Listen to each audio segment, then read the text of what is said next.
کبھی مولوی کہتا ہے کہ قرآن خود نہ پڑھو، کسی سے مدد لے لو۔ کبھی مولوی کہتا ہے کہ نظر نیاز جو ہے یہ کیا کرو، حالانکہ اس کے بارے میں بہت سخت اعتراضات ہیں۔ کبھی فوت شدگان سے مدد مانگی جاتی ہے، کبھی دین کے لیے لوگوں کے سامنے جھولیاں پھیلائی جاتی ہیں، کبھی وسیلے دے دے کے دعائیں مانگی جاتی ہیں، تو کبھی غوث اعظم کہا جاتا ہے کسی کو۔ بسم اللہ الرحمن الرحیم۔ محترم ناظرین، السلام علیکم ورحمۃ اللہ۔ آج جو موضوع ہے وہ بڑا فنڈامنٹل سا موضوع ہے، اور بہت سے ایسے مسائل ہیں جن کا تعلق عقائد سے ہے، اور لا علمی کی وجہ سے اور کم فہمی کی وجہ سے بہت سی ایسی چیزوں کو غلط رنگ دے دیا جاتا ہے جن کی حقیقت کچھ اور ہوتی ہے، لیکن اپنے مقصد اور اپنی دلچسپی کے عناصر کو دیکھتے ہوئے فقط تعصب کی بنیاد پر اور فقط اپنی علمیت کا اظہار کرنے کے لیے بعض اوقات دوسرے مکتبہ فکر کو نیچا دکھانے کی کوشش کی جاتی ہے۔ تو اس سلسلے میں آج اسٹوڈیو میں پروفیسر جہانگیر احمد وقاص صاحب سے اسی معاملے پر گفتگو ہوگی کہ کچھ سوالات آئے تھے۔ ان میں ایک تو یہ تھا کہ کیا قرآن کا ترجمہ ہم خود پڑھ سکتے ہیں یا کسی سے مدد لینی چاہیے، کیونکہ یہ بہت زیادہ ہوتا ہے کہ کسی سے نہ پڑھو خود ہی پڑھ لو، کوئی مسئلہ نہیں ہے۔ سر یہاں پہ یہ اور پوسٹ اصل میں آئی تھی، جی اس پوسٹ کو ذرا دیکھ لیجیے۔ یہ پوسٹ انشاءاللہ میں ناظرین کو دکھا دوں گا۔ اور اس کے ساتھ دوسری بات یہ ہے کہ غیر اللہ کے نام پہ نظر و نیاز کی جاتی ہے۔ فوت شدگان جو ہے وہ نفع نقصان کے مالک تو نہیں، لیکن ان سے مدد مانگی جاتی ہے۔ فرقے بنانے کا کام کیا جاتا ہے، حالانکہ یہ حرام ہے۔ دین کے نام پر پیسے لیے جاتے ہیں لوگوں سے، حالانکہ دین کے نام پہ نبی علیہ الصلوۃ والسلام نے کئی دفعہ صحابہ سے کہا کہ اللہ کے دین کی مدد کرو۔ جناب ابھی بلکہ شہادت سیدنا عثمان چل رہی تھی تو ہم نے بیان بھی کیا کہ آپ نے کئی ہزار دینار اور کئی ہزار اونٹ اللہ کے نام پہ قربان جو ہے وہ آپ کی بارگاہ میں پیش کیے۔ وسیلہ اسپیشلی وسیلے سے دعائیں کی جاتی ہیں، تو اور غوث اعظم اور مشکل کشا اللہ ہے۔ تو ان ساری چیزوں کے بارے میں چاہوں گا کہ پروفیسر جہانگیر احمد وقاص صاحب سے قرآن و سنت کی مستند ایسی چیزیں ہمیں بیان فرما دیں جس سے سننے والے کا ذہن جو ہے وہ بالکل صاف ہو جائے، اور یہ جو ایک غلط فہمیوں کی گرد پڑ گئی ہے یہ صاف ہو جائے، اور کم از کم اپنے عقائد میں ہم اتنے پختہ ہوں اور اتنے پکے ہوں کہ ہمیں پتہ ہو جو کام ہم کر رہے ہیں وہ درست ہے۔ اعوذ باللہ من الشیطان الرجیم، بسم اللہ الرحمن الرحیم۔ پروفیسر صاحب، یہ ایک طویل پوسٹ جو ہے یہ میری نظر سے گزری ہے، میں فیس بک پہ دیکھ رہا تھا، اور میں نے اپنی ایک جو تھوڑا بہت علم تھا اس کی بنیاد پہ میں نے اس پہ کومنٹ کیا کہ یہ ساری آیات ان کا ترجمہ غلط کیا گیا، اور یہ جو اس سے مسئلہ نکالا گیا ہے یہ آؤٹ آف کنٹیکسٹ ہیں ساری چیزیں۔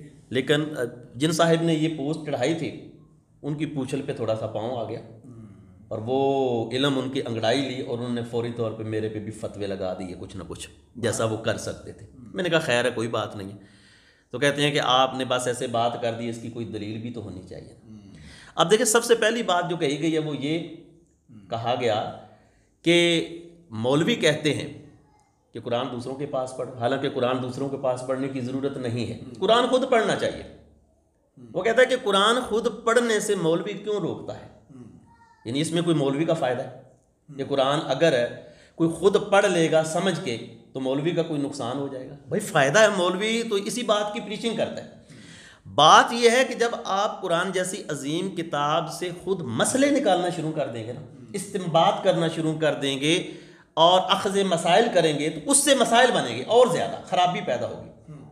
مسئلہ اصل میں یہ ہے کہ لوگ تفسیر بالرائے کرنے پہ آ گئے، اپنی رائے کی تفسیر کرتے ہیں جو ذہن میں آ گیا۔ تو اگر ایک بندہ خود ہی جو ہے وہ قرآن پڑھ کے مسئلہ نکالنا شروع کر دے تو پھر سارے کا سارا دین اس کا حلیہ کیا بنے گا؟ حالانکہ ایک حدیث پاک میرے ذہن میں آ رہی ہے پروفیسر صاحب آپ کی اجازت سے، نبی علیہ الصلوۃ والسلام نے فرمایا کہ من قال فی القرآن بغیر علم فإن اصاب فقد اخطأ، بالکل صحیح کہہ رہے ہیں کہ اگر قرآن میں کسی نے کوئی ایسی بات اپنی رائے سے کہی، اگرچہ وہ صحیح بھی پہنچ گیا تب بھی اس نے غلط کیا ہے. بالکل صحیح کہہ رہے ہیں آپ. اچھا اب دیکھیے یہ جو باتیں لکھی گئی ہیں، میرا یہ دعویٰ ہے کہ یہ صاحب نے خود ریسرچ کر کے نہیں لکھی، یہ کسی سے سنی سنائی باتیں وہ آگے اس کو جو ہے وہ شیئر کرتے. تو دوسروں کی تحقیق پہ عمل ہو رہا ہے نا، دوسروں سے ہی سیکھ رہے ہیں، دوسروں سے ہی سیکھ رہے ہیں. اب قرآن کو کہا گیا کہ آسان بنایا گیا، وَلَقَدْ يَسَّرْنَا الْقُرْآنَ لِلذِّكْرِ، ہم نے قرآن کو آسان کر دیا. یہاں تک ترجمہ کیا جاتا ہے اور شو یہ کیا تو قرآن بڑا آسان ہے جناب، لیکن اگلی آیت کا اگلا لفظ چھوڑ دیا جاتا ہے. وَلَقَدْ يَسَّرْنَا الْقُرْآنَ لِلذِّكْرِ، اللہ فرماتا ہے ہم نے قرآن کو آسان بنا دیا ہے نصیحت کے لیے. بھائی نصیحت لو نا، اس سے واقعات دیکھو تاکہ تمہیں عبرت حاصل ہو کہ پہلی قوموں کے ساتھ جو مکذبین تھیں، جنہوں نے رسولوں کو جھٹلایا، ان کا کیا انجام ہوا. اس سے نصیحت لو اور اس طرح کے واقعات. یہ تھوڑی بات کی ہے قرآن مجید نے کہ جس ایرے غیرے کا دل کرے وہ قرآن کو پکڑے اور مسئلہ نکال کے امت کے اوپر اس کو چسپاں کر دے. بھائی یہ بالکل گمراہی والی بات ہے. قرآن بھی یہی کہتا ہے یضل بہ کثیرا ویہدی بہ کثیرا، کہ قرآن پڑھ کے ہی کئی لوگ گمراہ ہو جاتے ہیں اور کئیوں کو اللہ ہدایت دے دیتا ہے. تو بھائی پہلی بات یہ کلیئر ہے کہ آپ قرآن کو خود پڑھیں، ترجمہ بھی پڑھیں. قرآن خود ہی کہتا ہے فَاسْأَلُوا اہل الذکر ان کنتم لا تعلمون، اگر تمہارے پاس علم نہیں ہے تو پھر جو صاحب علم ہے نا ان کے پاس جا کر سوال کرو. تو اگر علم نہیں ہے اور بندہ بولے جی میں قرآن کا خود ہی ترجمہ کر لوں گا، خود ہی اس کی جو ہے وہ ایک ایک چیز کو لے گا، تو ظاہر بات ہے یہ گمراہی کو پھیلانے کے علاوہ اور کچھ بھی نہیں. تو پہلی بات تو یہ ہوگی کہ قرآن ضرور خود پڑھیں، ضرور خود پڑھیں، ترجمہ بھی پڑھیں. لیکن جہاں تک عقائد کی بات ہے، مسائل کی بات ہے، اس میں کبھی بھی آپ اپنا جو ہے وہ استعمال نہ کریں ذہن، کیونکہ اس سے گمراہی پھیلے گی اور قرآن پڑھ کے ہی بندے گمراہ ہو جائیں. اچھا دوسری بات جو کہی گئی، فوت یدان نفع و نقصان کا اختیار نہیں رکھتے ہیں. حوالہ کیا دیا گیا؟ سورہ نحل آیت نمبر 20 اور 21 کے اندر یہ بات موجود ہے. اچھا میں نے جب قرآن مجید کھولا تو وہاں پہ آیت کریمہ تھی جناب سورہ نحل کے اندر، والذین یدعون من دون اللہ لا یخلقون شیئا وہم یخلقون اموات غیر احیاء. یہ آیت کریمہ تھی جناب، اس کا ایک حصہ.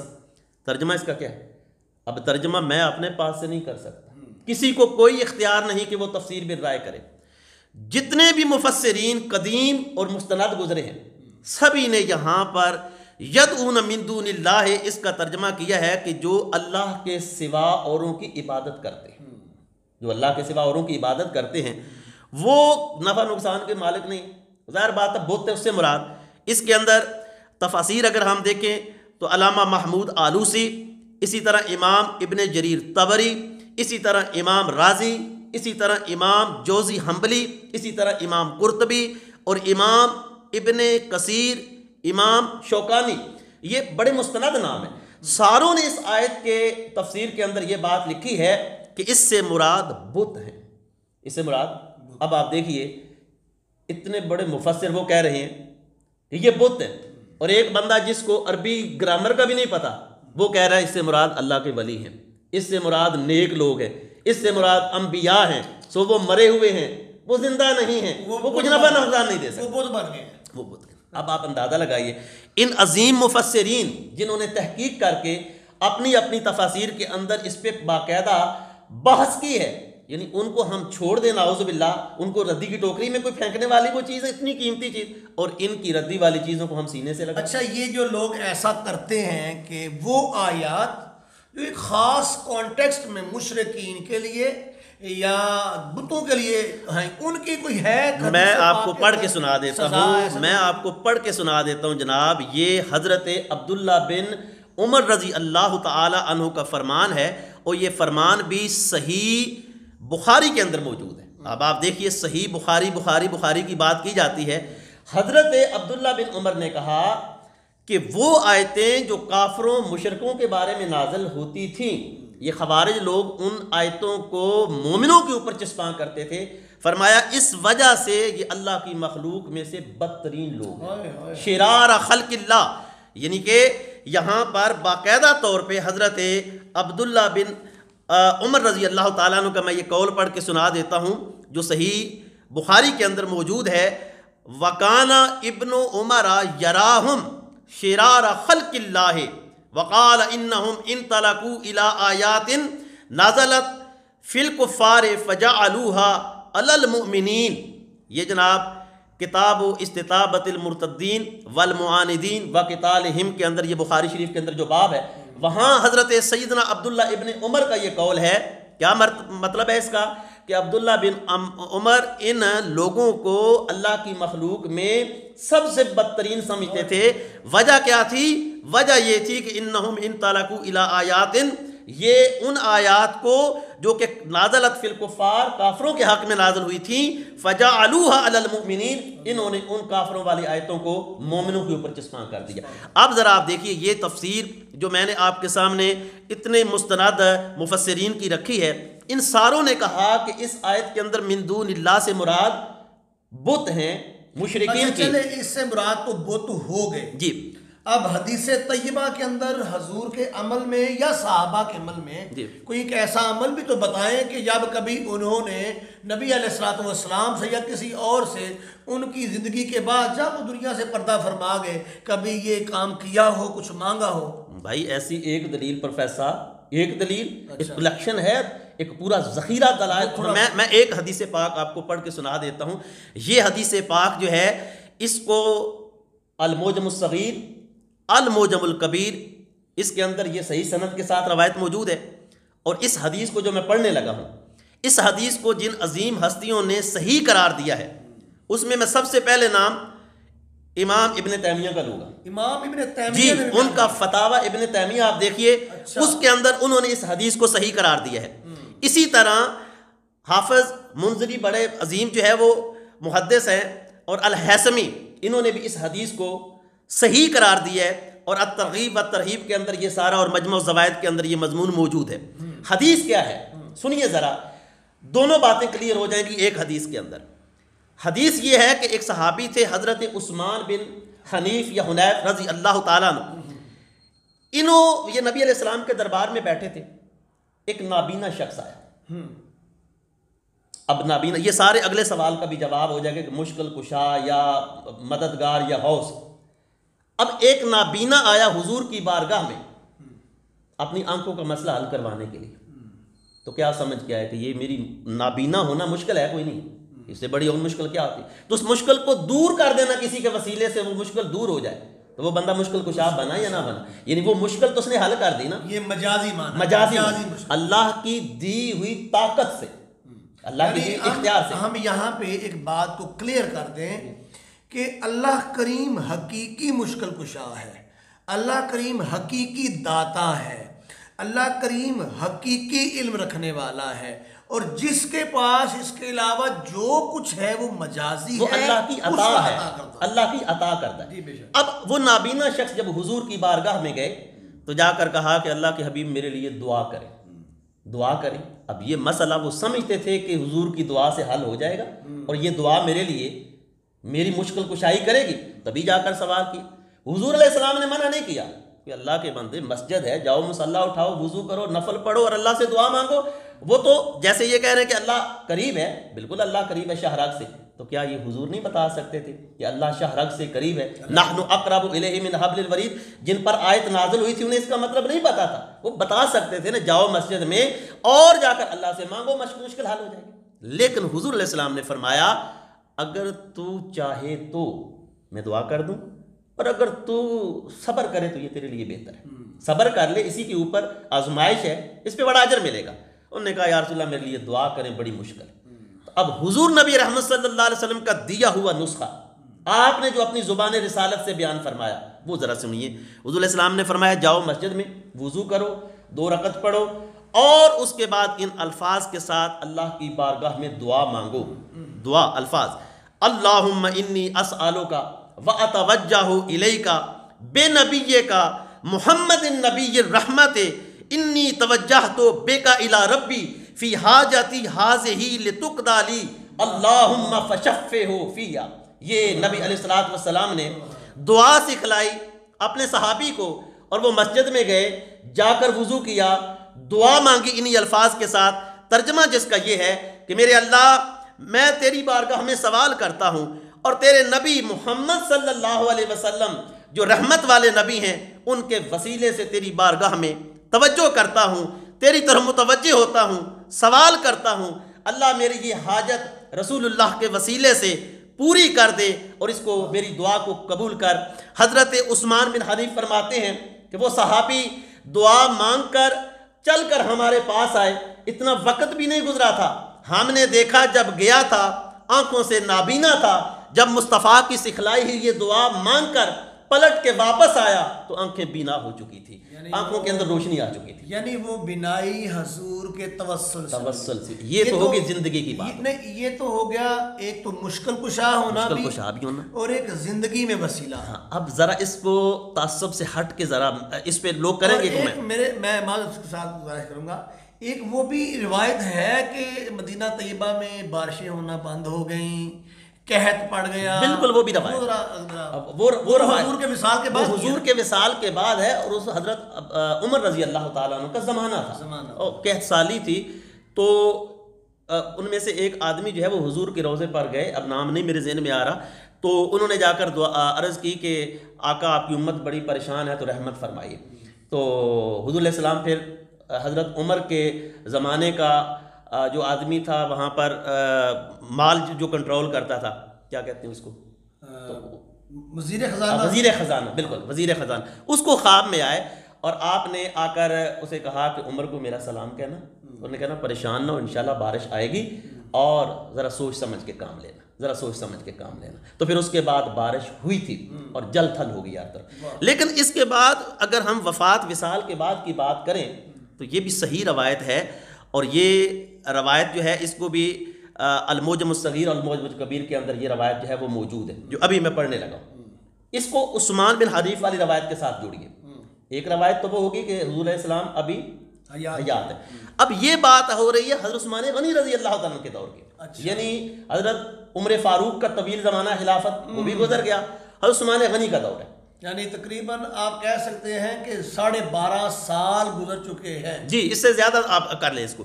تو اب ذرا دیکھیے آپ، ایک بندہ حضرت عثمان غنی کے پاس اپنی کسی پریشانی کے لیے جاتا ہے، اچھا، دربان ان کو آگے نہیں جانے دیتا، تو بڑا پریشان ہے کہ یار میں بار بار جا رہا ہوں، بار بار جا رہا ہوں، لیکن دربان نہیں جانے دے رہا، اور حضرت عثمان غنی بھی میری طرف توجہ نہیں کر رہے، میرا مسئلہ حل نہیں ہو رہا۔ وہ اسی پریشانی میں حضرت عثمان بن حنیف سے جا کر ملتے، یہ وہی صحابی جنہوں نے وہ پہلا واقعہ جو ہے وہ بخاری شریف ہے، ان سے جا کر ملے اور کہا کہ میں بار بار حضرت عثمان غنی کے پاس جاتا ہوں لیکن وہ توجہ نہیں کر رہے، دربان اندر نہیں جانے دے رہا، تو کچھ میری مدد کریں۔ تو انہوں نے کہا کہ آپ ایسا کریں، وضو کریں، مسجد میں جائیں، 2 رکعت نفل پڑھیں، اور یہی دعا جو اللہ کے پاک پیغمبر نے انہیں سکھلائی تھی نابینا شخص کو، انہوں نے کہا کہ یہ والی دعا آپ مانگ کے دیکھیے، چونکہ ہمارے سامنے معاملہ ہوا تھا اور مسئلہ حل ہو گیا تھا، تو آپ یہی الفاظ اللہم انی اسألوک واتوجہ الیک بنبیک محمد النبی الرحمت یا انی اتوجہت بک الی ربی فی حاجتی ھذی لتقضی، یہ والی دعا آپ پڑھیں، انشاءاللہ آپ کا مسئلہ حل ہو جائے۔ اچھا وہ گئے، انہوں نے ایسا ہی کیا، یوں ہی دعا مانگ کر آئے، حضرت عثمان غنی کی طرف گئے تو دربان نے ویلکم کہا، اور حضرت عثمان غنی نے فوری طور پہ انہیں اپنی طرف بلا لیا، سیٹ کے اوپر اپنے ساتھ بٹھایا، مسئلہ حل کیا اور کہا اگر کبھی آپ کو کوئی ضرورت ہو، مسئلہ ہو تو بتایا کرو ہمیں۔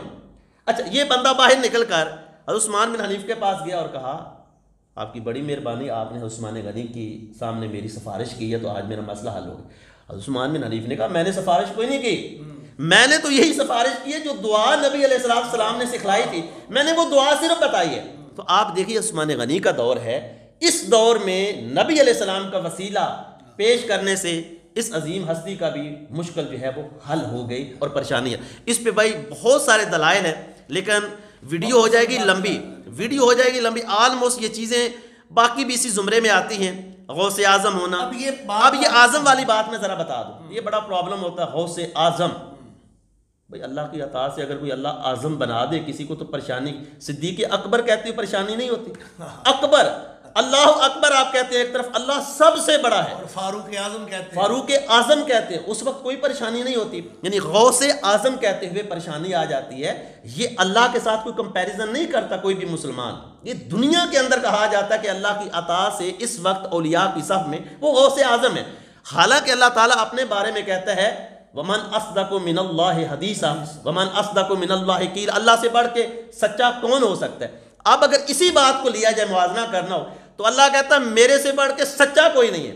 تم کہتے ہو صدیق اکبر، صدیق سب سے سچا ہے، تو کیا اللہ کے ساتھ موازنہ کر رہے ہو؟ یقیناً ایسا کوئی بھی نہیں سوچتا. اگر کوئی اس طرح کی دلیل دیتا ہے تو پھر اس کو کم از کم ذہن کا علاج کروانا چاہیے. اللہ کے ساتھ موازنہ نہیں ہوتا. یہ جو اس طرح کے الفاظ ہوتے ہیں یہ مخلوق کے لیے ہوتے ہیں کہ مخلوق میں سے یہ بڑا ہے، اس کو اللہ نے زیادہ طاقت. ایک اور بات جس نے مجھے پریشان زیادہ کیا ہے جی، کہ دین کے کاموں کے لیے نہیں، دین کے کاموں پر پیسے لینا حرام ہے. حرام ہے. ہاں، دین کے کاموں پر پیسے لینا حرام ہے. اب یہ ایسی کوئی بات کوئی نہیں. دین کے کام، مسئلہ یہ ہے حرام ایک آخری ڈگری ہے، آخری ڈگری، اور حلال اور حرام کا حق صرف اللہ کے پاس ہے. یہ اللہ نے پھر اپنے نبی کو دیا، نبی علیہ السلام کو دیا ہے. وَيُحِلُّ لَهُمُ الطَّيِّبَاتُ وَيُحَرِّمُ عَلَيْهِمُ الْخَبَائِثَ. یہ اللہ تعالیٰ اپنے نبی کے بارے میں فرماتا ہے کہ میرا نبی اپنی امت کے لیے پاکیزہ چیزوں کو حلال کرتے ہیں. لیکن یہ منصب اب ہر بندہ ایرا غیر اس نے پکڑ لیا. جس چیز کو چاہتا ہے وہ حلال کر دیتا ہے، جس چیز کو چاہتا ہے حرام کر دیتا ہے. حالانکہ یہاں پہ ایک بات پروفیسر صاحب بڑی غور طلب ہے، جہاں پر یہ لوگ ڈیمانڈ کرتے ہیں کہ دکھائیے اللہ کے نبی نے اس کا حکم دیا. اکثر آپ دیکھیں گے کوئی بات اگر آپ کریں گے نا تو کہیں گے اللہ کے نبی نے حکم دیا ہے. اگلا بندہ بولے جی نہیں اللہ کے نبی نے حکم تو کوئی نہیں دیا، تو کہتے ہیں آپ پھر کیوں کرتے ہیں آپ نے تو. حالانکہ قرآن کو ذرا دیکھیے، قرآن نے حکم والی بات پہ اکتفا نہیں کیا. قرآن نے پوری آیت، اصل میں یہ لوگ پڑھتے نہیں، ما آتاکم الرسول فخذوہ وما نہاکم عنہ فانتہوا. جہاں پر یہ سوال کرتے ہیں کہ اللہ کے نبی نے کہا، چلو نہیں کہا ٹھیک ہے جی، تو یہ بھی تو بتائیں نا اللہ کے نبی نے منع کیا. قرآن تو یہ کہتا ہے کہ جس سے منع کریں اس سے رک جاؤ. تو یہ ساری چیزیں جناب اگر ہم ان کو کنکلوڈ کریں تو یہ ان کا نتیجہ جو سامنے آتا ہے وہ یہ کہ یہ آیات چڑھ گئی ہیں ہتھے جاہل لوگوں کے، جنہوں نے اپنے طریقے سے ان کو مسائل ہاں شرار خلق اللہ. ہم نہیں کہتے کسی کو، ہم تو پیار محبت تقسیم کرنے والے ہیں اور بڑا ہی ایک بیلنس جو ہے اس کو سامنے رکھنا چاہتے ہیں، دین کو پیش کرتے ہیں. لیکن یہ ضرور ہے کہ آپ وہی چھوٹی چھوٹی حضرت نظر نیاز والی بات رہے. ہاں، نظر نیاز جو ہے نا وہ مسلمانوں میں سے کوئی بندہ بھی غیر اللہ کی نظر مانتا ہی کوئی نہیں. اگر کوئی جاہل آدمی کرتا تو جاہل ہر فرقے کی پکڑ ہونی چاہیے. نظر نیاز عبادت ہے، وہ اللہ کی ہے.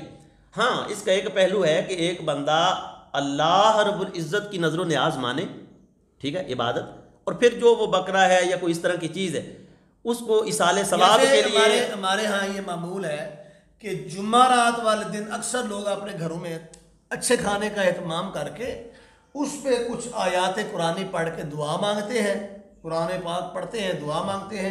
پھر وہ جو کھانا ہوتا ہے وہ اللہ کی راہ میں اللہ کی رضا کی خاطر صدقہ کر دیتے ہیں، اور پھر اللہ سے ہی دعا کرتے ہیں یا اللہ اس ثواب کو میرے فلاں تک پہنچا دے. یہ نظر و نیاز. اب اس پہ بھی لوگ کہیں گے یہ تو حرام ہوتا ہے. اب میں نے کہا نا کہ حرام کی ڈگری ہر بندے نے پکڑی ہوئی ہے. اب جیب کے اندر نا فتوے لے کے حرام، ٹھیک ہے نا، یہ حرام ہے یہ حلال ہے. حالانکہ ایسا نہیں ہونا چاہیے. ہمارا دین بڑا وسیع ہے اور اس کے اندر بڑا سکوپ ہے، جامع دین ہے، تو ہمیں سوچ سمجھ کے یہ الفاظ بولنے چاہیے. صحیح ہو گیا جی. اور باقی اس کے اندر نظر و نیاز کے لیے جو انہیں حوالہ دیا نا سورہ بقرہ آیت نمبر 173 کے اندر، اگر اس کو آپ پڑھیں تو وہاں پر بھی چند چیزوں کا ذکر ہے. انما حرم علیکم المیتۃ والدم ولحم الخنزیر وما اہل بہ لغیر اللہ. یہ اصل میں ہے وجہ استدلال وما اہل. اب احلال ہے کیا؟ جتنا مرضی آپ ڈکشنری دیکھ لیں یا مفسرین کو دیکھ لیں، ہر ایک نے یہی لکھا ہے کہ الاحلال رفع الصوت، آواز کا بلند کرنا. تو اب ذبح کرتے وقت اگر ایک بندہ اللہ کا نام لیتا ہی نہیں ہے، غیر اللہ کا نام لے لیتا ہے، پھر حرام ہو جائے گا. نام اللہ کا لے رہا ہے، اللہ کی برکت سے اللہ کی تعظیم کر رہا ہے، اللہ کی سامنے ساری چیزیں ہیں، تو اب ایک حلال چیز کو کوئی بندہ حرام کہتا ہے تو میں سمجھتا ہوں یہ کسی حوالے سے بھی مناسب نہیں ہے. یہ مختصراً تھوڑی سی ہم نے گفتگو کی. اللہ